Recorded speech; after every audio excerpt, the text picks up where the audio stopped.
O tema da mensagem desta noite, lançando as redes. Por quê? É um tema simples, né? Lançar as redes, nós já conhecemos o texto, já sabemos de tudo, podemos ir embora, já está tudo pronto, não é verdade? Não é bem assim, não é verdade? Deus sempre revela algo novo para nós quando abrimos a palavra dele. A palavra dele tem sempre uma revelação fresca para as nossas vidas, renovada, para a honra e glória do nome do Senhor Jesus. Lucas capítulo 5, do verso 1 a 10. Nós vamos encontrar aí um texto interessantíssimo e eu gostaria que vocês acompanhassem a leitura, amém? Certo dia Jesus estava na praia do lago da Galileia e a multidão se apertava em volta dele para ouvir a mensagem de Deus. Ele viu 2 barcos no lago, perto da praia. Os pescadores tinham saído deles e estavam lavando as redes.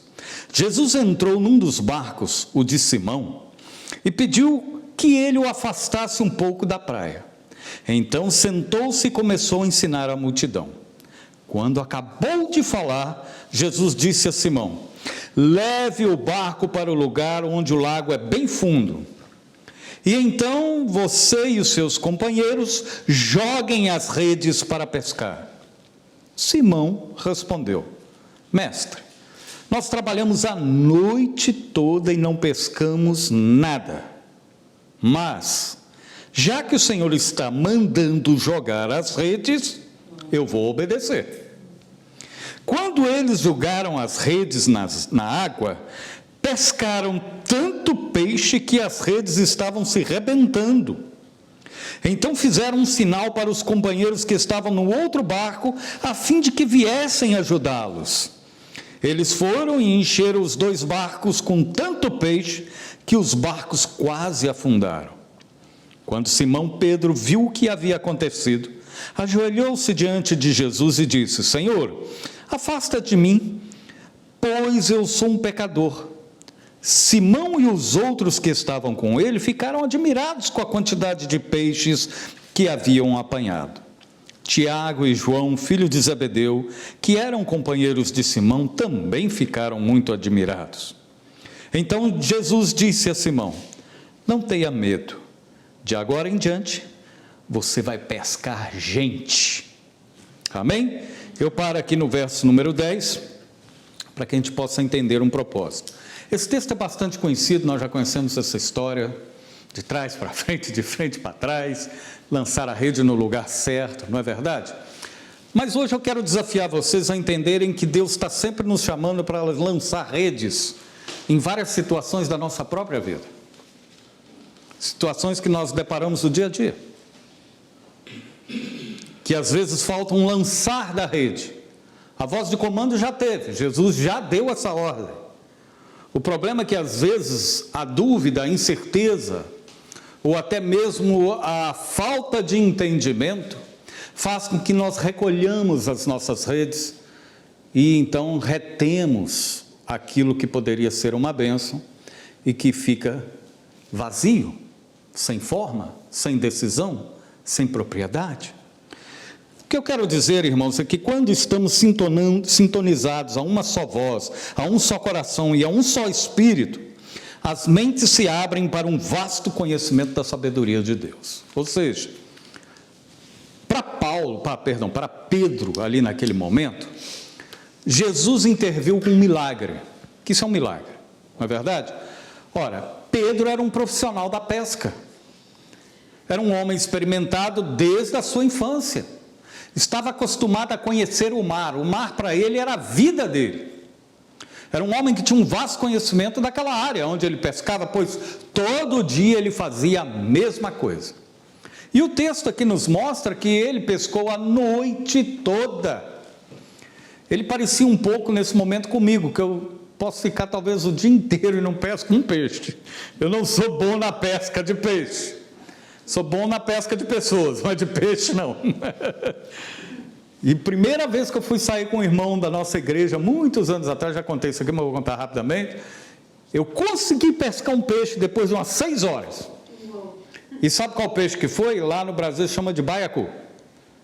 que é um peixe que você faz cosquinha nele e vai inchando, inchando até explodir. Eu falei, meu Deus do céu, além de dificuldade para pescar que eu tenho, ainda pesco um monstro.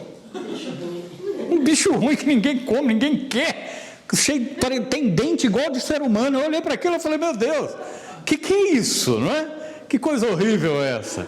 Falei, não, não dou para pesca. Mas aqui não é o caso de Pedro. Pedro é um profissional da área. A profissão dele era pescaria. E ele passou a noite toda pescando em todos os lugares daquele lago e não pescou nada. Mas é interessante que Pedro, ele ao ouvir a voz de comando, ele não teve dúvida. Ele disse, se é o Senhor que está mandando, então eu vou jogar. Porque poderia ser que Tiago, João e os outros pescadores, se falassem a mesma coisa, Pedro ia dizer, olha, vocês são meus ajudantes, quem entende do mar aqui sou eu. É interessante como nós somos assim. Às vezes temos dificuldade de ouvir outras pessoas em nome de Deus, em nome do Senhor Jesus, para falar com a gente. Porque a gente acha que a gente tem um entendimento maior do que eles. Não é verdade? E às vezes alguém pode falar alguma coisa de Deus para você, mas você vê tanta simplicidade naquela pessoa que você não acredita nessa palavra. Mas pasme, eu não quero falar exatamente sobre isso, mas eu estou dando um alerta sobre isso, porque nós precisamos ouvir a palavra de Deus e a voz de comando dele, a qual ele deu à igreja, para os homens e mulheres de Deus sérios, gente que é compromissado com a palavra, gente que tem compromisso com o reino de Deus, gente que tem compromisso sério com o Espírito Santo do Senhor, gente que não vai abrir a boca para falar besteira. Essas pessoas estão à disposição no reino, para serem usadas, não é para ficar de enfeite, não é? E Deus usa. Para essa obra estar acontecendo aqui hoje, eu ouvi 4, 5 profecias já. E todas elas eu guardei no meu coração, para que se cumprisse a hora certa. Ah, mas o profeta é duvidoso, não me interessa. A profecia se cumpriu, para mim é o que interessa. Amém? Mas olha o ponto interessante. Por que eu estou levando por este lado para a gente chegar a um outro propósito? Porque, queridos, às vezes nós somos chamados para pescar, mas às vezes nós estamos pescando coisas que não devemos. Na verdade, não são os peixes que Deus selecionou para a vida da gente. E às vezes nós temos dificuldade de lançar a rede. Precisamos aprender a lançar a rede sobre a voz de comando daquele que sabe o local, o tempo, a necessidade correta dos fatos. Ou seja, debaixo desse princípio existem desafios estabelecidos por Jesus, para que possamos vencer, amadurecer, aprender com as experiências. E aí que eu digo, as experiências valem muito, quando elas estão respaldadas na palavra. Prestem bastante atenção nisso. Hoje em dia existem muitas experiências por aí, mas não tem respaldo bíblico nenhum. São experiências estranhas, são como aquele peixe que eu pesquei. É peixe, mas é um troço esquisito, que ao invés de você ficar feliz, você fica com medo, né? Não sabe o que aquilo vai transformar. Então veja bem, nós estamos vivendo uma época em que as pessoas precisam ter experiências genuínas com a verdade. E isso vem através de experiências firmes. Por exemplo, a maior dificuldade que eu tenho visto hoje, e eu quero definir esses 4 princípios que eu coloquei aqui, que a gente já está começando a encerrar a mensagem, vai demorar um pouquinho, mas já estamos começando, só para que vocês entendam. Existem esses princípios que eu coloquei aqui, são poucos, existem milhares, mas eu botei alguns fundamentais daquilo que estamos passando pelos dias de hoje, daquilo que nós estamos vivendo nos dias de hoje, daquilo que sofremos nos dias de hoje. Outro dia eu estava vendo o pastor ele é pastor e foi senador, né? Magno Malta, conheço Magno Malta há mais de 35 anos atrás, desde lá da Igreja Batista que ele tinha lá no Espírito Santo. E a última vez que ele esteve aqui na associação, eu conversei, bati um papo com ele, a gente se lembrou e tal, de muita coisa. E ele, naquele dia, ele estava dizendo uma coisa que eu achei interessante, ele estava falando sobre política, claro. Mas ele falou uma coisa que é interessante. Se você não faz política, você sofre a política. Eu parei para pensar, uau, nunca, né? Nunca parei para pensar nessa frase, né? Se você não faz política, você sofre política. Se você não faz com que o amor de Deus forneça na sua vida bases e elementos necessários para a construção da sua fé, você vai sofrer todas as coisas contrárias a isso. Então, a primeira experiência que eu quero dizer, e fiquem com suas Bíblias abertas, que eu vou andar um pouquinho aqui rápido,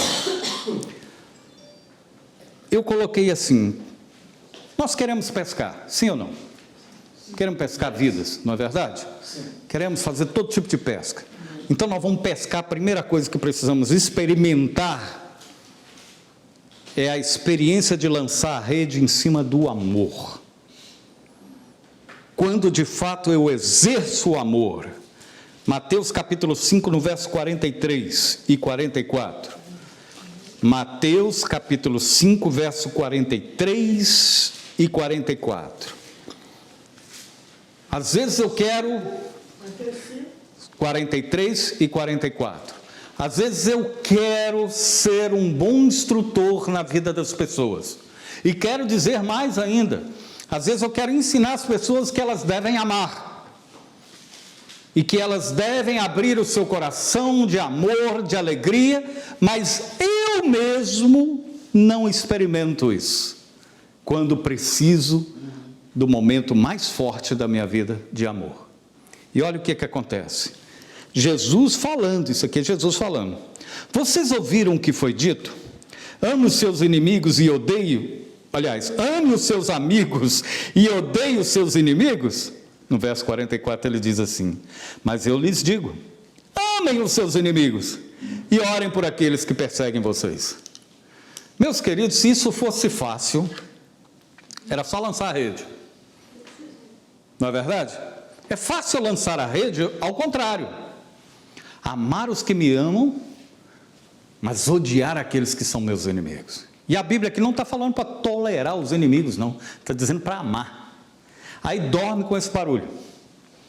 Como é que eu vou amar alguém que é meu inimigo? E olha, eu não estou dizendo de pessoas que a gente não conhece, são as pessoas que a gente mais conhece, que muitas vezes viram o rosto para a gente e se tornam inimigos. E aí o nosso desejo é vingança, ao invés de amor, ao invés do perdão. Mas é a vingança. Pô, se aquele irmão fez isso comigo, então agora eu deletei ele da minha lista. Eu nem fui conversar com ele, eu simplesmente deletei, imediatamente. Não quero mais conversa com aquele irmão. Me aprontou uma que é impossível, tem ímpio que não faz isso, mas tem cristão que faz. Ah, não, eu não posso ser assim, eu não posso amar uma pessoa dessa. E às vezes os maiores inimigos estão dentro da nossa própria casa. E aí, é onde se torna mais difícil a pescaria, onde se torna mais difícil lançar as redes. Porque quando existe uma voz de comando, porque isso aqui é uma voz de comando, queridos. Mateus 5, 43, 44 é uma voz de comando. Olha o que Jesus disse: vocês ouviram o que foi dito, mas eu lhes digo. Quando ele fala eu lhes digo, ele está dizendo obedeçam. Obedeçam. Então obedece quem tem juízo, né? Quem não tem juízo não obedece. Obedeçam. Ame os seus inimigos. E na verdade os inimigos são aqueles que às vezes nos atormentam todos os dias. Às vezes não são só as pessoas, não. São até as circunstâncias, tá? Que se tornam inimigos. Outro dia eu aprendi a lidar com uma situação, porque essa situação me criava um campo de ira muito grande. Eu não podia ver certas situações acontecendo, que aquilo me ligava a um ódio. Aí eu disse, meu Deus do céu, que coisa estranha é essa que está brotando dentro de mim? Porque isso não vem de Deus, isso vem da carne. Falei, não, preciso mudar. E uma das coisas que Deus tem falado muito comigo é, Pare de criticar as pessoas. Zip. Mas não aqui na boca, aqui no coração. Zip. Porque crítica, seja ela boa ou ruim, a gente até às vezes fala que nós estamos constatando uma boa notícia, mas não é não. No fundo, nós estamos dizendo que tem alguma coisa que a gente não concorda e que a gente não gosta. Olha, irmãos, Deus vem me ensinando ao longo dos anos a ter um respeito pelas pessoas de fora do comum. Um respeito muito maior que eu possa ter por mim mesmo. E eu, se forem me pedir para contar a história desses últimos 10, 11 anos, eu tenho história para escrever livro. De tanto que eu fui repudiado, esquecido, colocado para trás, passado de tudo quanto é jeito, mas eu aprendi a perdoar e amar esses irmãos. Não amo o que eles fizeram, isso não, mas amo as pessoas. Às vezes alguém fica me falando, você lembra fulano? Vamos parar o assunto, para quê? Para que não volte a criar uma raiz amarga dentro do meu coração quando eu penso naquela situação. Aí eu apago tudo de novo e olho para aquela pessoa que não me fez bem, como se ela fosse uma pessoa que realmente necessita de um amor de Deus muito grande. E eu estou falando de gente que é muito mais capacitada do que eu, do que qualquer um de nós aqui. Mas estão cheias de informação, mas não são formadas na vida com o coração aberto para amar as pessoas. Hoje em dia nós somos produtos de uma sociedade que só gosta de você por aquilo que você produz. Quando você não produzir mais, você é esquecido. Você é deixado para trás. Left behind. Aquele irmão era uma benção, hoje ele não faz tanta coisa mais, então ele fica lá no canto. Vamos procurar quem produz. Não, irmãos, estamos trocando serviço pela personalidade. Estamos trocando as vidas por algo que se passa. Por isso que amar os inimigos é coisa séria. Se fosse fácil, Jesus não teria escrito isso aqui não. Eu ia falar easy going, pode ir que é. Não é? Quantas e quantas pessoas nós já atendemos aqui, lá, na igreja antiga, nos gabinetes, na rua, nas festas. O povo não dava nem descanso para a gente ia para uma festa e já formava fila para aconselhamento. E a maioria deles, 80%, era falta de perdão, falta de amor. Quem era o inimigo? É o marido que é o inimigo. Não, é a esposa que é inimigo. Não, é o filho que é inimigo. O cachorro é inimigo. Só tinha inimigo. E essas pessoas tinham dificuldade de relacionamento. Queridos, Deus está nos levantando como uma geração, hoje, no meio dessa geração caída, como gente que aposta na fé. Gente que não vai dobrar o joelho a Baal. Porque Baal está cansando o joelho dos cristãos e eles estão depositando a ira, o ódio, o orgulho, a vaidade aos pés de Baal. Trocando pela graça, pela misericórdia, pelo amor que nos foi dado lá na cruz. Então isso nós não podemos aceitar. Quando você lembrar de alguém que você precisa perdoar, perdoa logo. Ame essa pessoa. Eu vou falar mais sobre perdão um pouquinho aqui na frente. A segunda experiência, a segunda parte que nós precisamos lançar à nossa rede e experimentar, de fato, é a fé. E quando é que eu experimento a fé? Quando de fato eu creio na palavra. Vamos lá em Atos, capítulo 2, verso 44. Aí você vai dizer, o que tem isso a ver com fé? Vocês vão entender. Amém? Atos capítulo 2, verso 44. Como experimentar a fé? Porque a gente pensa que a fé é naquilo que nós estamos esperando de Deus, não é? Mas olha o que revela aqui Atos capítulo 2, verso 44. Todos os que criam, primeiro, estavam juntos. Viver em fé, viver em unidade, viu, queridos? Juntos e unidos. E depois, repartiam uns com os outros o que tinham. Hoje em dia nós vimos um egoísmo tão grande, e uma necessidade tão pautada na nossa sociedade hoje, tanta gente sofrendo, tanta gente precisando da nossa ajuda, e às vezes nós estamos dizendo que temos fé. Estamos carregados no nosso espírito de fé. Fé, para mim, a definição mais correta não é aquela de Hebreus capítulo 11, não. Que a fé é o firme fundamento das coisas que não se veem, convicção de fatos que se esperam. Não é disso que eu estou falando. Isso aí vira teoria, vira até alegoria perto dessa realidade aqui. Às vezes caduca aquilo lá enquanto nós não vivermos isso aqui, ó. Todos os dias, todos os que criam estavam juntos e unidos, repartiam uns com os outros o que tinham. Para mim, a maior demonstração de fé, queridos, é quando você tem empatia pela necessidade do outro. É quando você vê que você, mesmo não tendo nada, mas é capaz de abrir mão do que tem para abençoar o que está do teu lado. Isso só se faz pela fé, não é por um coração cheio de bondade, não. Porque não tem nada que presta na gente, queridos, a não ser o Espírito Santo em nós. Foi assim que o Romanos capítulo 8 nos mostra: todos pecaram e afastados da glória de Deus fomos.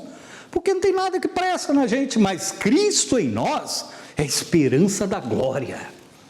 Que glória é essa aqui, por exemplo, é uma delas. É viver juntos, é viver pela fé, repartindo as necessidades uns com os outros. Eu vejo isso aqui nesse grupo. Por incrível que pareça, talvez vocês pensem, mas aqui nós estamos fazendo, estamos. Eu tenho experimentado a bondade de cada um de vocês, não essa bondade humana, mas essa bondade que vem pela fé, porque vocês estão crendo, estão juntos, estão unidos e repartem quando tem necessidade um com o outro. É nessas pequenas colunas que nós vamos colocar um edifício enorme. De gente que está dizendo assim, nós lutamos com dificuldade. Aqui todo mundo luta com dificuldade. Mas eu tenho visto um coração aberto para lançar as redes naquilo que o irmão precisa. E aí começa a igreja verdadeira. Porque discurso, púlpito, essas coisas, é muito bom, mas se não tiver vida, meus queridos, nós vamos ficar simplesmente na teoria. Terceiro, volto de novo, como experimentar então o perdão, já que falamos de amor no primeiro ponto? Vamos lá em Salmo 103? Porque o perdão tem que estar encharcado de compaixão. Salmo 103, verso 13. Salmo 103, verso 13. Todos acharam? Amém? Como um pai tem compaixão de seus filhos, assim o Senhor tem compaixão dos que o temem. O verso 14. Pois Ele sabe do que somos formados. Lembra-se de que somos pó. Vou repetir o 13. Como um pai tem compaixão de seus filhos, assim o Senhor tem compaixão dos que o temem. E quando Deus tem compaixão de nós, nós temos compaixão das pessoas. Eu já tive experiências de ver pessoas que já me maltrataram, e quando eu lancei a palavra de perdão, imediatamente eu fui possuído de compaixão do Espírito Santo de Deus. Eu já não passei a ver aquela pessoa apenas como um amor, mas visto que Deus me deu a oportunidade de chegar primeiro antes que o diabo chegue de novo. Deu para entender? Deixa eu chegar primeiro. E aí Deus, chegue com compaixão. Ame ao extremo, com extravagância. Porque Jesus nos amou, né? A versão antiga diz assim, porque Deus amou o mundo, lá em João 3,16, de tal maneira, essa tal maneira traduzida da forma correta do grego, significa de uma maneira extravagante. Sabe o que é maneira extravagante? É quando você tira todos os empecilhos, tudo aquilo que vai contra a sua parte original, contra os seus métodos, contra a sua vontade própria, mas você abre e rasga aquilo ali no meio, como se eu vou fazer, de um modo extravagante. Não é pouco, não, eu vou dar tudo. E Deus deu tudo o que ele tinha de bom, que era Jesus. Por isso que em João 3,16 diz assim, porque Deus amou o mundo de tal maneira, de uma maneira extravagante, que deu o seu Filho. Pronto, só aí já resume tudo. Não é verdade? Ele está dizendo que o perdão é assim. Quando você exerce perdão na vida de uma pessoa, você se torna uma pessoa cheia de compaixão extravagante. Você não suspeita mal, porque o amor, segundo 2 Coríntios 13, diz que o amor tem 4 propriedades exclusivas ali. O amor tudo crê, tudo espera, tudo sofre e tudo suporta. Esse é o verdadeiro amor, não é? Tem capacidade de crer, tem capacidade de sofrer, tem capacidade de ver por amor, um amor extravagante. E esse amor extravagante vem acompanhado do perdão, que é cheio de compaixão. Então, queridos, quando você for exercer o perdão sobre alguém, peça o Espírito Santo para falar com você, e exerça com compaixão.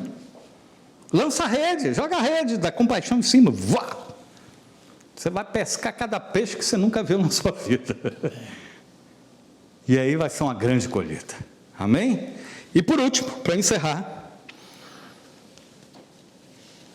como experimentar a comunhão? Como que eu posso lançar a rede da comunhão?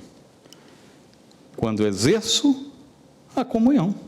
Vamos voltar lá em Atos?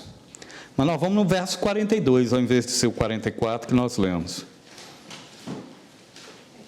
Atos capítulo 2, verso 42. 42? Uhum.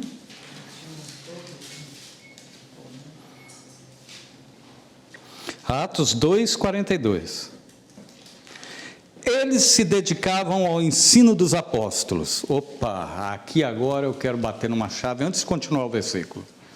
Ensino dos apóstolos. Eu não tenho dúvida nenhuma que a igreja que o Senhor está levantando nos dias de hoje é baseada nos fundamentos apostólicos. Uma igreja sadia, não é uma igreja religiosa, uma igreja sadia. Uma igreja que tem esses princípios aqui, olha só. Eles se dedicavam ao ensino dos apóstolos e à comunhão e o partir do pão e as orações. Lembra alguns anos atrás, quando você ia para a igreja, não tinha celular, não tinha nada disso, não tinha nenhum desses aparatos tecnológicos dos dias de hoje, não tinha nada disso. A gente ia com a Bíblia debaixo do braço, e eu tenho uma coleção lá no Brasil que eu não pude trazer para cá. Mas eu ganhava muito, comprava muito, porque eu trabalhava na livraria, então chegava uma tradução nova, eu pegava. E às vezes eu ia com aquele tijolão mesmo, parecia uma pedra de concreto, debaixo do braço, chegava lá e abria. Dava gosto, por quê? Porque eu era como os bereanos, pastor pregando e eu conferindo. Se ele falar besteira, depois eu vou lá e converso com ele. Eu sempre fui assim. Na escola bíblica dominical, eu fiz uma pergunta para o pastor que ele só me trouxe a outra semana, porque ele não tinha como responder. Porque eu gosto de desafios, como eu já falei, né? Quando eu vi, porque eu vi alguma coisa que ele estava dizendo, eu falei assim, pastor, me responde isso. Ele falou, aqui eu não tenho condição de responder, semana que vem eu trouxe. E ele trouxe. E eu fiquei satisfeito com a resposta dele. Por quê? Porque antigamente a gente tinha mais comunhão. Você já reparou nisso? Os irmãos eram irmãos mesmo. Não tinha essa correria, não tinha nada disso. Não era? A gente aprendia aquilo ali com tanta facilidade, os ensinos, a comunhão, o partir do pão, as orações. Até nas orações. Era gostoso, você falava assim com você, vamos para um culto de oração. Irmãos, aquilo me enchia o coração. Se eu tivesse cansado, eu já não estava mais. E por que não fazer isso hoje? E por que não voltamos às raízes, aos princípios? E por que não voltamos para o sacrifício vivo, santo e agradável a Deus, que é o nosso culto racional? Porque o mundo de hoje está preocupado com holofotes. O mundo de hoje está preocupado quem é o melhor, quem é o pior. O mundo hoje está preocupado com o nome. Os evangélicos, eu estou dizendo isso, o mundo, eu estou falando dos evangélicos, nós. A gente vê tanta gente aí falando tanta coisa, e é uma falcatrua atrás da outra. Meu Deus, que mundo é esse que nós estamos vivendo hoje? Cadê a aliança com Deus? Cadê o pacto com essas alianças, com essas redes aqui? Porque isso aqui são redes, querido. A gente tem que julgar. A gente tem que lançar. Nós não temos por natureza a rede do amor, nem a rede da fé, nem do perdão, nem da comunhão. Nós precisamos lançar isso. E uma vez que você lança, a experiência é gostosa. Já experimentou aquilo que a Bíblia diz? Há mais alegria em dar do que receber? Você já passou por uma experiência assim? E por que paramos? Há mais alegria em dar. Eu posso estar passando o que for, igual vejo vocês aqui. Vocês estão sempre fiéis aqui. Estão fiéis. Estão aqui falando, nós estamos aí juntos, pastor. Nós vamos chegar lá onde Deus quer. E Deus já quis, Ele já quer e está fazendo. Mas não tem nada a ver comigo. Não é por causa de mim. É por causa de vocês. Porque a Bíblia diz que aquele que quer ser o maior, seja o menor. Se você quer ter mais entendimento, sirva. Porque é servindo que a gente realmente conhece a Deus. Então, para mim, é um prazer servir vocês. Em tudo. Em tudo que posso e o que não posso, muitas vezes. Às vezes eu não posso certas coisas, mas eu me esforço e faço. Por amor àquele que nos deu a sua própria vida por nós. Amém, queridos? Deus possa nos abençoar. Medite isso durante a semana. Pense bem nisso. Lance a rede no lugar certo, no tempo certo, na hora certa. Faça um checklist no seu coração. Vê se isso tudo está certinho. Vê se está de acordo com a palavra, se ainda está faltando alguma coisa no seu coração. Porque eu vou fazer no meu. Amém? Vamos ficar de pé, queridos? Deus abençoe a cada um de vocês.